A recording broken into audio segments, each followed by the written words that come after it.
पत्नी का भूत। एक आदमी की पत्नी अचानक से बहुत बीमार पड़ गई। मरने से पहले उसने अपने पति से कहा, मैं तुम्हें बहुत प्यार करती हूँ, तुम्हें छोड़कर नहीं जाना चाहती।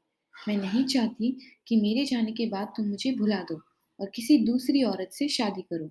वादा करो कि मेरे मरने के बाद तुम किसी और से प्रेम नहीं करोगे, वरना मेरी आत्मा तुम्हें चैन से जीने नहीं देगी। और इतना कहकर वो चल बसी। उसके जाने के कुछ महीनों तक उस आदमी ने किसी दूसरी औरत की तरफ देखा तक नहीं। पर एक दिन उसकी मुलाकात एक ऐसी लड़की से हुई जिसे वह चाहने लगा। बात बढ़ते-बढ़ते शादी तक आ गई और उनकी शादी हो गई। शादी के ठीक बाद आदमी को लगा कि कोई उससे कुछ कह रहा है। मुड़कर देखा तो वो उसकी पहली पत्नी की आत्मा थी। आत्मा बोली, तुमने अपना वादा तोड़ा है, अब मैं हर रोज तुम्हें परेशान करने आऊंगी। और इतना कहकर वो गायब हो गई।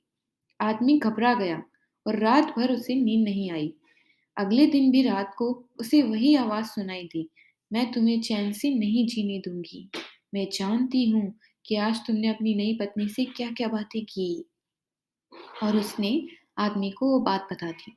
आदमी डरकर कांपने लगा। अगले दिन वे शहर से बहुत दूर एक जैन मास्टर के पास गया और सारी बात बता दी। मास्टर बोले, ये प्रेत बहुत चालाक है। बिल्कुल है, तभी तो मेरी एक-एक बात उसे पता होती है। आदमी घबराते हुए बोला। मास्टर बोले, कोई बात नहीं, मेरे पास इसका भी इलाज है। इस बार जब तुम्हारी पत्नी का भूत आए, तो मैं जैसा कहता हूँ तुम ठीक वैसा ही करना। उस रात जब आत्मा वापस आई, तो आदमी बोला, तुम इतनी चालाक हो, मैं तुमसे कुछ भी नहीं छिपा सकता हूँ। और जैसा कि तुम चाहती हो, मैं अपनी पत्नी को छोड़ने के लिए भी तैयार हूँ, पर उसके लिए तुम्हें एक प्रश्न का उत्तर देना होगा। और अगर तुम उत्तर न दे पाई, तो तुम्हें हमेशा-हमेशा के लिए मेरा पीछा छोड़ना होगा। पत्नी का भूत बोला, मंज़ूर है, पूछो अपना प्रश्न। आदमी ने फौरन ज़मीन पर पड़े बहुत सारे छोटे-छोटे कंकड़ अपनी मुट्ठी में भर लिए और बोला, बताओ मेरी मुट्ठी में कितने कंकड़ हैं? और ठीक उसी समय भूत गायब हो गया।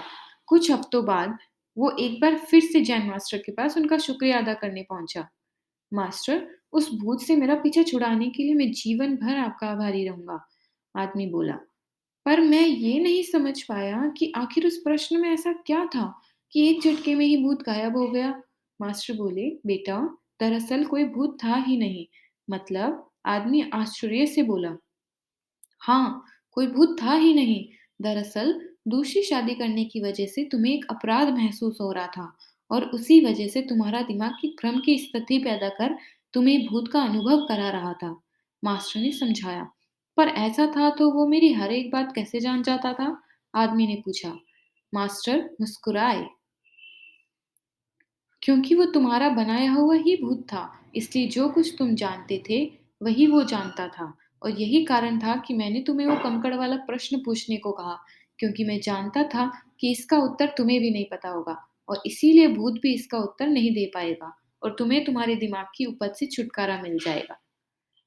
कहानी में भूत का आना फीलिंग एक एक्सट्रीम फॉर्म है। अगर आप भी किसी पुरानी घटना या किसी वजह से अपराध बोध महसूस करते हैं, तो ऐसा ना करें। गलतियां करना मनुष्य का स्वभाव है। सभी करते हैं, आपसे भी हुई है तो कोई बात नहीं।